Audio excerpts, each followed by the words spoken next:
Bonjour et bienvenue dans cette vidéo. Dans la vidéo précédente, qui traitait du cas du push-pull, on avait vu que pour éliminer la distorsion de croisement, on avait besoin de sources de courant qui allaient polariser des diodes. Et bien aujourd'hui, dans l'exercice 8, on va essayer de voir comment on peut réaliser ces fameuses sources de courant, qu'on va qualifier de sources de courant passives. Voilà. Alors qu'est-ce que ça veut dire que cette source de courant est passive? Eh bien ça veut dire qu'elle ne va pas être capable de pousser du courant dans le circuit. Pas exactement, c'est-à-dire qu'elle ne pourra pas être générateur. Ça veut dire plus modestement que si s'il y a un générateur de tension, un générateur quelconque qui pousse du courant dans un circuit, eh bien cette source de courant passive va laisser passer un courant à travers elle, mais ce courant va être constant. Voilà. Donc elle se contente de laisser passer du courant qui est poussé par un autre générateur, mais elle s'arrange pour que ce courant reste constant et surtout soit indépendant de la tension fournie par cet autre générateur. Voilà, si on essaye de retranscrire ça dans un petit schéma, eh bien on va mettre un générateur de tension variable, que je vais dessiner comme ça, voilà, qui va me fabriquer une tension VE, que je peux faire varier, et puis ici je vais avoir, alors au début je vais mettre une vraie source de courant. Donc une source, voilà, le plus est là, mettons qu'il y ait une vraie source de courant, qui elle, une source de courant idéale, donc elle est capable de pousser ou de se laisser traverser par un courant constant, c'est-à-dire de fournir ou de recevoir de l'énergie, pas de problème, avec un courant comme ça. Alors qu'est-ce que ça veut dire que ce système est une source de courant, avec un courant qu'on va appeler I0 là? Ben, si on trace un petit graphe comme ça, et qu'on met en fonction du temps, pas du temps, pardon, en fonction de VE, et qu'on met le courant qui traverse le circuit, là, on va mettre I ici, on dit que la source va le I0, eh bien, si la source de courant est une source de courant idéale, eh bien, le courant dans le circuit sera égal à I0, quelle que soit la valeur de VE. C'est la source de courant qui impose le courant dans le circuit, quelle que soit la valeur de VE. Voilà. Bon, il se trouve que quand on est dans le VE positif, en fait, ça veut dire qu'il y a un plus dans le générateur, que le générateur pousse le courant dans ce sens-là, et en fait, ces sources de courant, là, on démontre, eh bien, P égale UI, qu'elle reçoit d'énergie dans ce cas-là. En fait, elle n'a pas vraiment à pousser le courant, elle a juste à freiner juste ce qu'il faut pour que le courant I reste constant. Et ça peut être, c'est ce qui va se passer dans le cas d'une source de courant passive. Dans le cas d'une source de courant passive, il suffit que VE soit à peine positif, et le courant sera constant, et égal à I0. I égale constante, égale I0. Par contre, quand la tension VE va se rapprocher de 0, si la source de courant est passive, eh bien, elle sera plus capable de pousser le courant. Si on met VE égale 0, je vous rappelle qu'un générateur de tension nulle, c'est équivalent à un fil, et que pour qu'il y ait du courant qui circule, même dans un fil, il faut pousser le courant. Voilà, ben, ce qui va se passer avec une source de courant passive, c'est que là, ça va décrocher du pointillé pour des faibles valeurs de VE, et puis ça va tomber comme ça, et notamment pour VE égale 0, ça sera égal à 0. Et bien entendu, dans le cas où cette tension est négative, c'est-à-dire qu'en fait le plus n'est pas de ce côté-là, mais il serait vraiment de l'autre côté, c'est-à-dire que le générateur pousserait dans ce sens-là, eh bien la source de courant passif sera incapable elle, de maintenir le courant. Par contre, une source de courant idéale serait capable de pousser plus fort que le générateur et finalement fournir de l'énergie au générateur ici, de tension. Voilà. Donc c'est ça une source de courant passive, c'est quelque chose qui n'est pas capable de pousser le courant, mais si on a un autre générateur ou un circuit extérieur qui pousse le courant dans ce générateur de courant passif, eh bien lui va adapter sa résistance, si vous voulez, pour que le courant reste constant et toujours égal, quel que soit le niveau de tension légèrement positif appliqué à ces bornes. Voilà. Donc j'espère que vous avez bien compris ça, et normalement après ça va vous aider à mieux comprendre l'exercice 8 qu'on va traiter dans la foulée. Allez, une petite coupure vidéo, le temps que je refasse un bout du circuit. Alors pour faire une source de courant passive avec un transistor bipolaire, eh bien la première chose qu'on fait, on se fait une référence de tension, mais assez faible. Donc on va utiliser la même référence de tension que dans l'exercice sur l'alimentation stabilisée au début. Donc on part d'un générateur de tension ici qui a 20 volts, qui est la tension d'alimentation, et pour se faire une référence de tension, eh bien on fait passer du courant à travers deux diodes, qu'on va modéliser par des diodes à seuil ici, et l'objectif justement c'est d'avoir 0,6 volts plus 0,6 volts, 1,2 volts au bord des diodes, ce qui nous fait une référence de tension.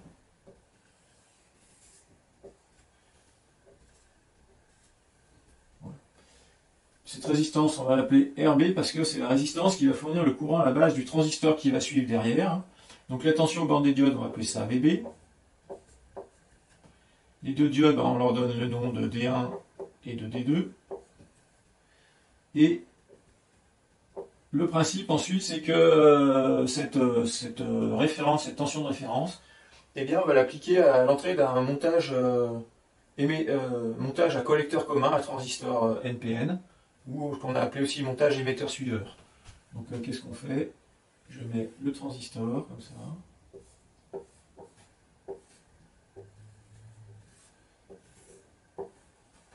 Et je mets ici la résistance d'émetteur. Donc là, c'est prévu dans l'exercice de mettre une résistance d'émetteur de 60 ohms. Ici, on a la tension d'émetteur. Voilà. Et normalement, avec ce qu'on a vu sur l'émetteur suiveur, d'ailleurs, vous savez que VE, c'est VB moins 0,6 volts, hein, si le transistor fonctionne en régime linéaire. Mais l'objectif maintenant, c'est que VE ne soit plus la tension de sortie. Ce qui est important, ce qui sert de sortie, c'est le courant qui va traverser ici le collecteur, qu'on va appeler IC. Et en fait, c'est ce courant-là qui va être quasi indépendant de la tension qui est appliquée. Une tension qui est appliquée ici, qu'on va dessiner. Une tension qui va pouvoir être variable. Voilà, qu'on va appeler VC, ou qu'on peut fléchir comme ça ici. VC. En fait, VC, c'est le potentiel du collecteur par rapport à ça qu'on va appeler le 0 volt, c'est-à-dire la référence du potentiel.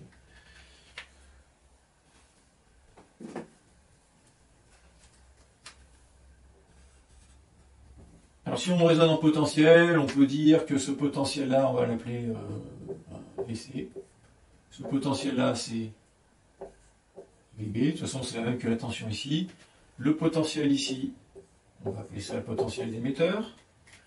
Et il nous manque à flécher quelques petits trucs. Notamment, il y a ça. On va avoir besoin du courant dans l'émetteur.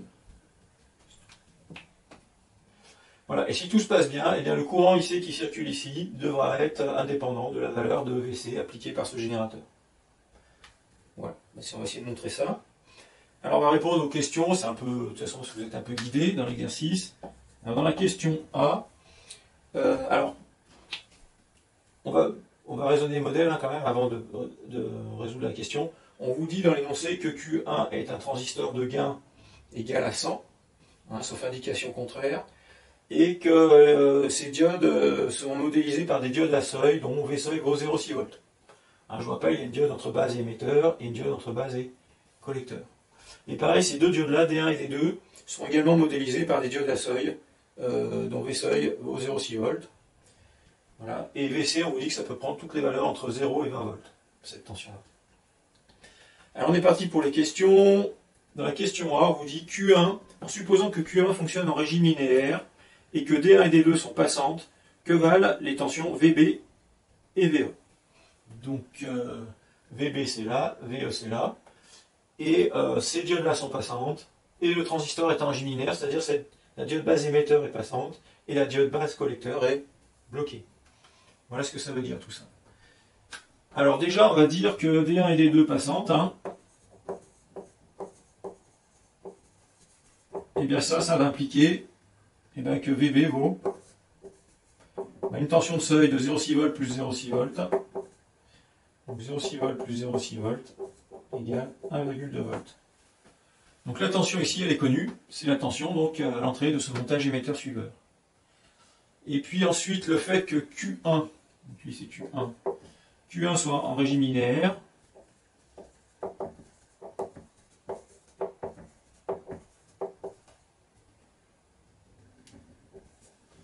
eh bien, ça entraîne que cette diode est passante et donc que le potentiel de base ici est 0,6 volts au-dessus du potentiel d'émetteur, ou autrement dit, le potentiel d'émetteur est 0,6 volts en dessous du potentiel de base. Donc comment déduire que VE égale au potentiel de base moins 0,6 volts. Voilà, ou ça c'est la relation d'amplification du montage émetteur-suiveur hein, qu'on avait vu dans l'exercice 6. Et donc VB c'est 1,2 volts. Donc ça nous fait 1,2 volts moins 0,6 volts. Il reste 0,6 volts.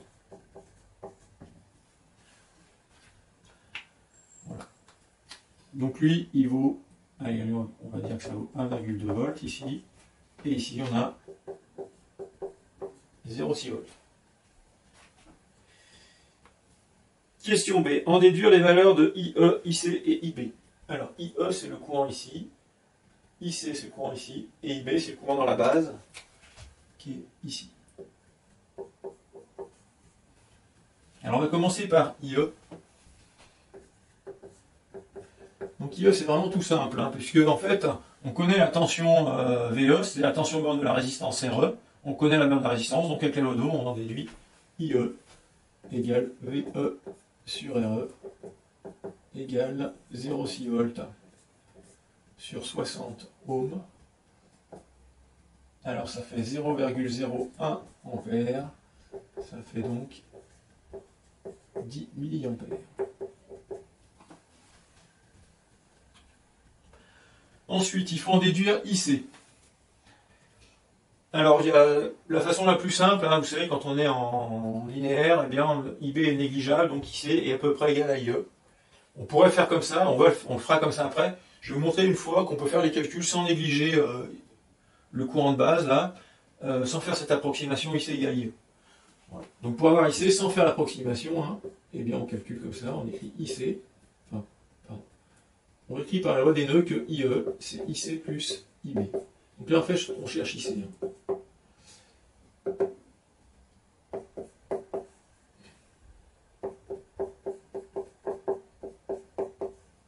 Alors IB, en fait, par la loi d'amplification du transistor, c'est IC sur bêta. Donc c'est donc égal à IC que multiplie 1 plus 1 sur bêta. Et ça entraîne donc IC. Donc là j'ai IE. Donc maintenant je retourne la formule, j'isole IC. Et ça fait IC égale IE divisé par 1 plus 1 sur bêta. Alors quand on écrit tout, ben, IE il vaut 10 milliampères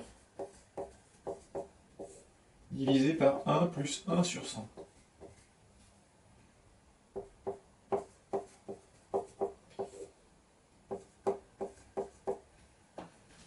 Et c'est là qu'on voit que ça ne fait pas beaucoup d'écart. Donc ça fait 9,9 milliampères.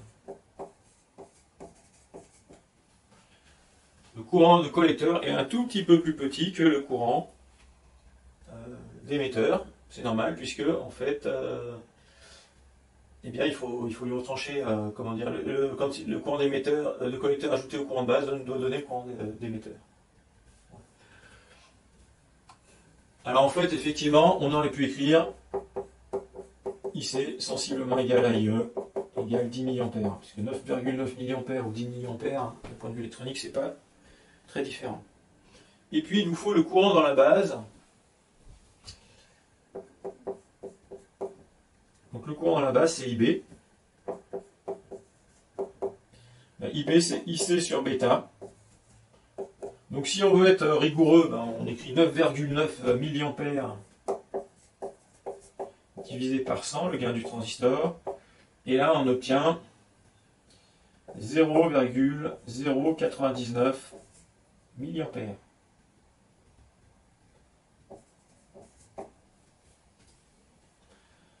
Voilà. Et en fait, on peut dire aussi que IB, c'est sensiblement égal à 0,1 milliampères. On peut arrondir. Et c'est ce qu'on aurait obtenu en faisant IC égale 10 milliampères. Voilà, donc nous on va retenir ça, ça. Bon, éventuellement celui-là, on verra si on veut chipoter, faire de la précision. Et IE, il vaut 10 milliampères. Voilà pour ces 3 questions. Alors, est-ce qu'on reporte? Non, c'est bon, on a déjà fait. Alors, on a une question ensuite. En déduire. Oula, il manque des mots dans la phrase. Alors, c'est écrit en déduire, ce doit être la valeur minimale donc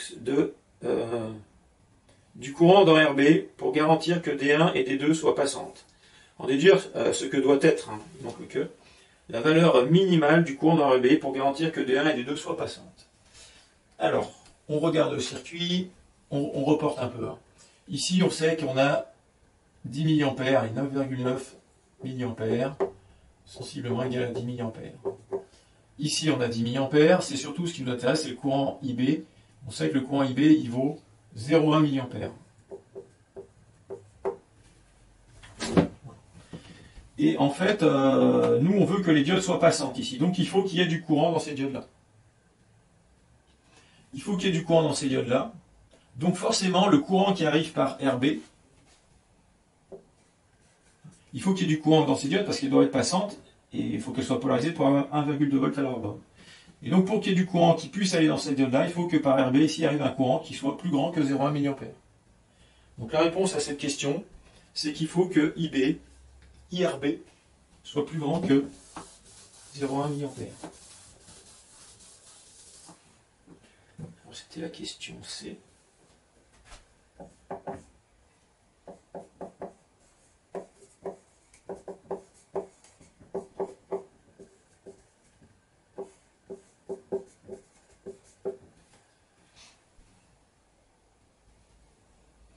Voilà, tout ça simplement pour qu'il y ait du courant, il y ait un surplus de courant pour aller dans les diodes.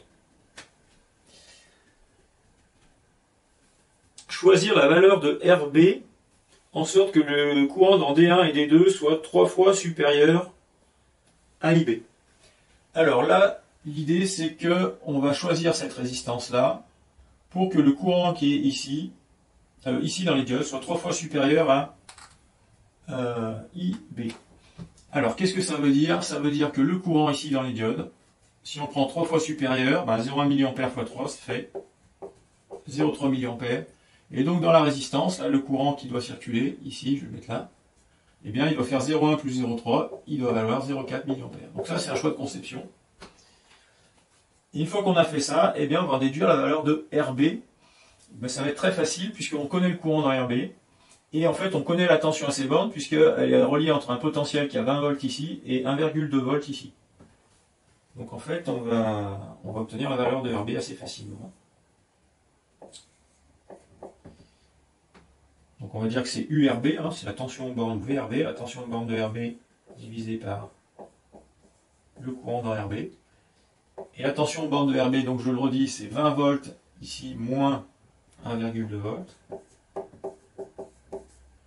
Le tout divisé par IRB qui fait 0,4 mA.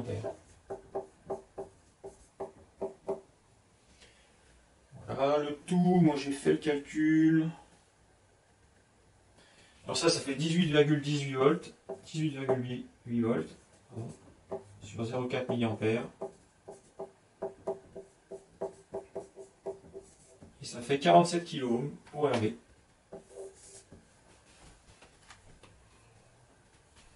Voilà ce que vaut la valeur de RB. Voilà. Allez, on va faire une petite pause vidéo et on reprend juste après. Je vais effacer un peu mon tableau. Alors, nous voilà repartis dans l'exercice 8. J'ai reporté la valeur de RB qu'on avait trouvé ici. J'ai mis 47 kΩ. Tous les courants ils sont reportés. Ils sont sur la figure. Et en fait, tout ça, tous ces courants, c'est valable si le transistor est en régime linéaire. Tout ce qu'on a fait, c'était dans l'hypothèse d'un transistor en régime linéaire. Et donc, un point important, c'est savoir quand est-ce qu'on va sortir de ce régime linéaire. Et on va en sortir, en fait, quand le transistor va saturer. Et il va saturer quand la diode base collecteur va se mettre à conduire. Et ça va être quand le potentiel de collecteur va devenir 0,6 volts en dessous du potentiel de base, pour qu'il y ait une conduction possible de la base vers le collecteur à travers une diode qui aura une tension de seuil de 0,6 volts. Voilà, donc ça c'est l'objet de la question E. Soit VC7 la valeur de VC à partir de laquelle Q1 commencera à saturer. Et il manque la question, donc que vaut VC7 en fait, il faut calculer ça. Alors c'est la question E. Donc Q1 sature. Eh bien, si son potentiel de collecteur est 0,6 volts en dessous du potentiel de base.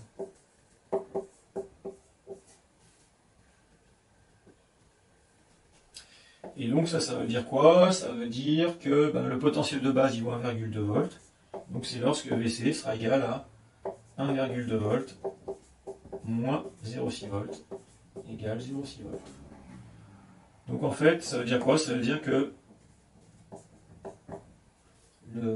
la tension VC à partir de laquelle le transistor saturera, qu'on va appeler VC sat, eh bien ça vaut 0,6 volts. Ça veut dire qu'au-dessus de 0,6 volts, le transistor est en régime linéaire, et à 0,6 volts, ou en dessous d'ailleurs, il va être saturé.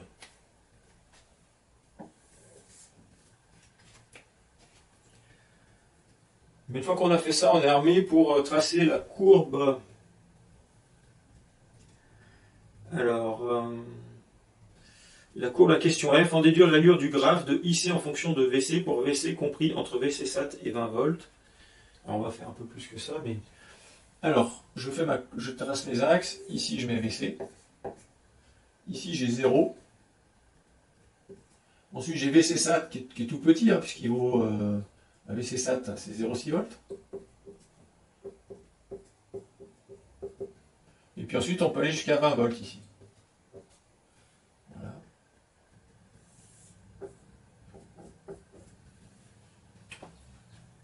Alors, qu'est-ce qu'elle donne cette courbe? Et bien, de toute façon, dès qu'on est au-dessus de 0,6 volts et que le transistor est en régime linéaire, les calculs qu'on a fait précédemment montrent que le courant dans le collecteur, ici, vaut 9,9 mA, et en fait, il ne bouge pas d'un poil. Il est complètement indépendant de VC. Un VC n'intervient pas. C'est juste la loi d'émail sur l'émetteur là qui permet finalement de dire qu'il y aura 0,6 volts là. Ça impose le courant d'émetteur et ça impose le courant de collecteur. C'est ce qu'on a vu tout à l'heure. Donc en fait, sur toute cette plage là, le courant sera constant. IC égale 9,9 mA. Voilà. Égale constante, on peut mettre. Égale constante. Comme ça. Égale 9,9 mA, sensiblement égal à 10. Sensiblement égal à 10 mA. Voilà. Et ça, c'est jusqu'au VCE-SAT. Alors, il n'est pas prévu dans cet exercice d'étudier ce qui se passe ici entre 0 volts et VCE-SAT. Voilà, mais ceux qui sont, qui sont vraiment intéressés par l'électronique, vous pouvez essayer de réfléchir à ce qui se passe. Et en fait, vous avez en dessous de VCE-SAT, bien sûr, le régime linéaire ne sera plus possible, hein, on sera en régime saturé. Et en fait, il se passe que le courant va descendre. En fait, il va descendre, la question c'est de savoir comment il descend. On arrivera même à montrer qu'en dessous pour VC égale 0, le courant il est même négatif. Hein. Dans ce cas-là, parce que si on fait VC égale 0, c'est-à-dire qu'ici on met un fil, et en fait, le courant, une partie du courant qui est dans la base ici, ou même la totalité, sera du courant qui va traverser la diode base collecteur pour passer dans le fil ici, plutôt que de passer dans ce circuit où il y a une résistance. Voilà. Donc en fait, ça finira un peu dans le négatif, mais très faible, puisque c'est un courant de base. Hein. Et puis ça ferait quelque chose, je sais pas. Voilà, ça descendrait comme ça. Bon, je précise pas trop, mais si on voulait, il y aurait moyen de réfléchir là-dessus pour savoir ce qui se passe dans cette zone-là. C'est pas très intéressant du point de vue du fonctionnement du circuit, puisque ce circuit, en fait, il est fait pour être utilisé dans cette zone-là, de toute façon. Voilà. Donc ça ferait quelque chose qui ressemble à ça. Et donc là, on voit bien notre zone de source de courant passive. Alors, il y a la question H, on va sauter temporairement, on la refera après. La question I est intéressante. Vous savez, le gain des transistors, là, celui qu'on a pris égal à 100 ici, c'est une donnée qui n'est pas très fiable et puis qui varie beaucoup avec la température, avec les transistors. Donc on va faire le petit exercice habituel de faire tendre le gain vers l'infini et de voir ce que ça va changer au niveau de la réaction de ce circuit. Donc ça c'est la dernière question, c'est la I. Alors si bêta tend vers plus l'infini. Qu'est-ce qui va changer si le gain tend vers plus l'infini? Eh bien, on avait déjà vu ça dans le montage d'émetteurs suiveurs, à l'occasion de l'exercice 6. En fait, il y a une chose qui est sûre, c'est que la tension VE ne change pas, c'est toujours 1,2 moins 0,6 volts. Ça n'a pas bougé.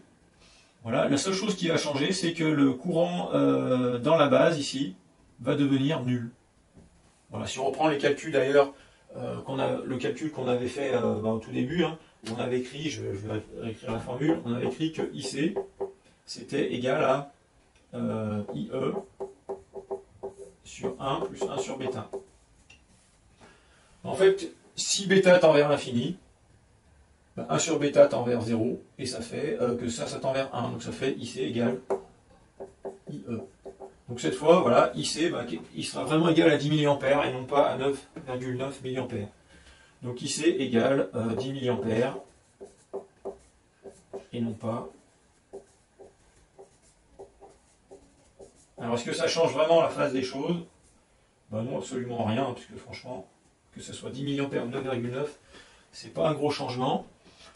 Voilà. Et l'autre changement, eh bien, c'est que IB sera égal à 0. Puisque IB c'est IC sur bêta. Hein, égale 0 au lieu de, ou non pas, c'était 0,1 mA.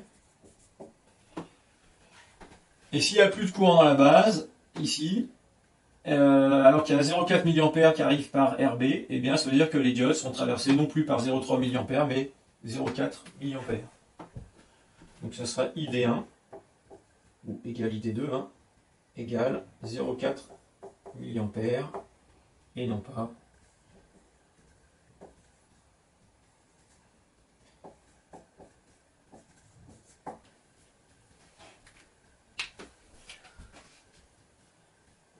Voilà.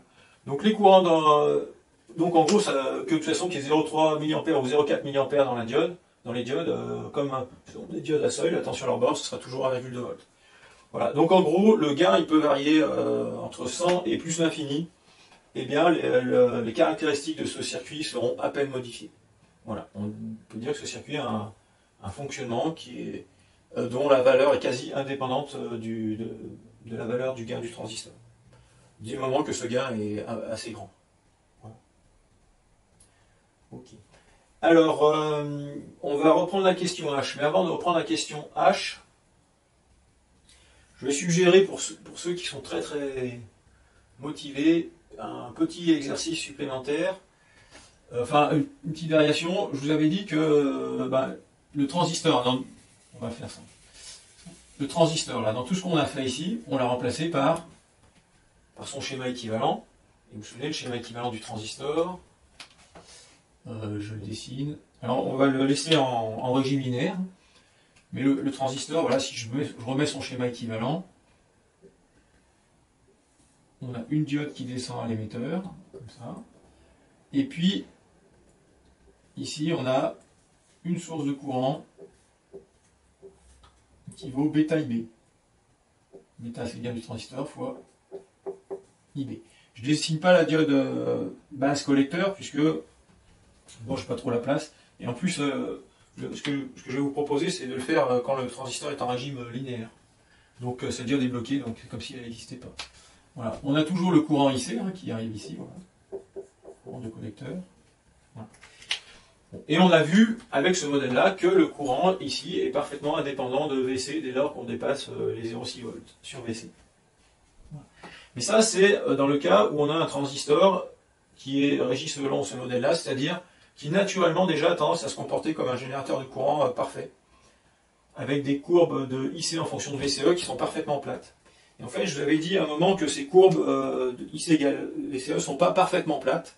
Elles ont toujours une pente qui n'est pas très grande, mais qui, voilà, et qui, quand on veut en tenir compte, eh bien, on la modélise ici par une résistance qui se branche.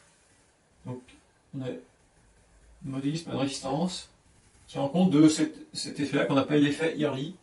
Et cette résistance qui est d'assez forte valeur, hein, eh bien, on la note RY.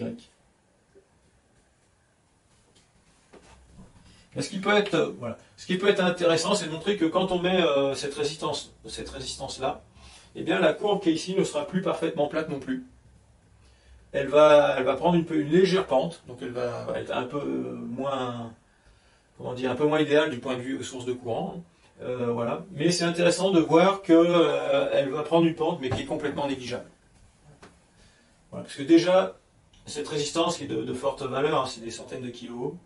Voilà. Et bien déjà elle induisait une pente assez faible sur la courbe naturelle du transistor bipolaire.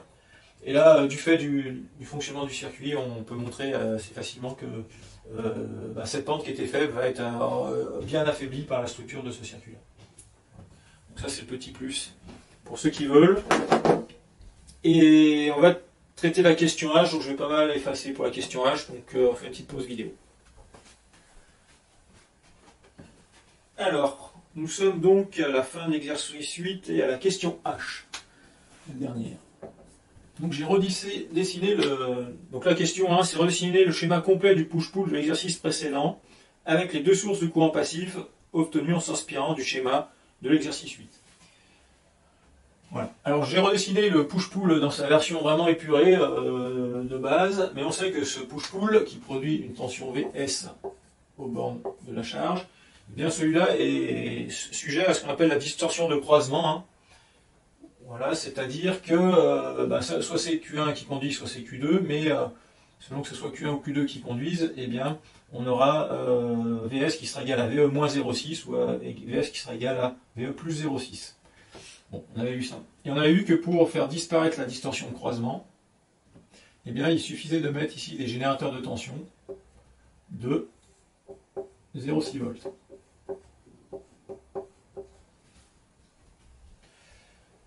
Voilà, mais comme on n'allait pas mettre des piles de 0,6 volts dans le circuit, hein, c'est un circuit électronique alimenté déjà par un plus 10 et un moins 10, on peut mettre d'autres tensions d'alimentation, eh bien l'idée qu'on avait eue, c'est de remplacer ces générateurs d'obtenir ces générateurs de tension en mettant des diodes à seuil à l'état passant, c'est-à-dire polarisés par un courant. Donc en fait, on a mis des diodes comme ça.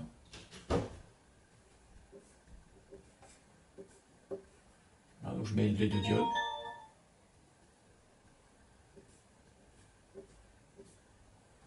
Voilà. Donc, et pour qu'elles soient à l'état passant tout le temps, eh bien les diodes étaient alimentées ici, donc raccrochées ici, hein, par eh bien justement un générateur de courant passif. Donc celui-là, il est laissé traverser par un courant, on avait dit qu'il devait être de l'ordre de 12 mA, puisque là, dans le cas d'une charge qui vaut 10 ohms ici et de transistors qui ont un gain de 100. Et puis on avait dit qu'ici, il fallait aussi, pour polariser cette diode-là, une source de courant ici, passive, qui se laissait traverser par un courant de 12 mA également. Mais ce que l'on va faire maintenant, c'est qu'on va remplacer ces deux sources de courant par le circuit à transistor qu'on a vu précédemment. Donc qu'est-ce que je vais faire? Celle-ci là, voilà, ici j'ai un potentiel à moins 10 volts, ça sera le 0 volt du circuit précédent. Hein, et puis les potentiels là seront supérieurs. Donc qu'est-ce que je vais faire là? Je vais remplacer cette zone là par une source de courant passive. Donc qu'est-ce que je vais faire? Je vais mettre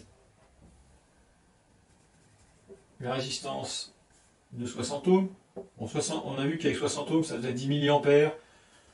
On va peut-être mettre une résistance un petit peu plus faible si on veut faire 12 mA, mais enfin on va la dessiner comme ça. C'est déjà pas mal. Et puis ensuite on met le transistor comme ça. Donc on le retrouve là. Ensuite il faut qu'à sur sa base, entre la base et puis ici qui est la référence des potentiels de cette source de courant passive, on a 1,2 volts. Donc c'est là qu'on met les deux diodes pour faire une tension d'1,2 volts. Et pour polariser ces diodes, eh bien on les relie à travers une résistance au 0 volt par exemple. Donc ça, du 0 volt, du plus 0 au moins 10, ça fait bien une différence de potentiel qui pousse le courant dans ce sens-là. Voilà. Donc ça, c'est une possibilité. Voilà, si on veut, ici il y a 0,6 volts, allez, je vais faire le calcul, si on veut vraiment mettre 12 mA, cette résistance aura 0,6 volts divisé par 12 mA, 0,6 divisé par 12 mA. Voilà, en fait c'est 50 ohms qu'il faut mettre là. Et comme ça, on aura exactement 12 mA dans cette source de courant. Voilà, donc c'est bon pour la source de courant qui est en bas, et pour celle qui est en haut, on va procéder de la même manière. Voilà, seulement il faut faire quelque chose de symétrique.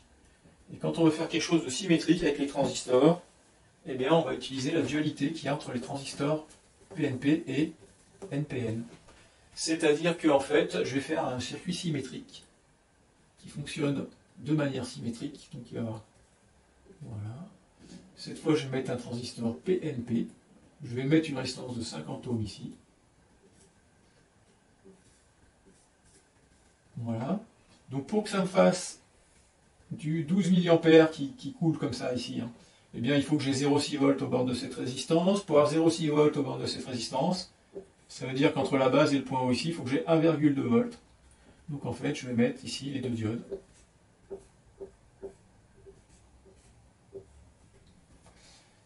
Voilà, et ces deux diodes, pour qu'elles soient traversées par un courant, eh bien, je vais relier par une résistance ici, qui va être reliée au 0 volts.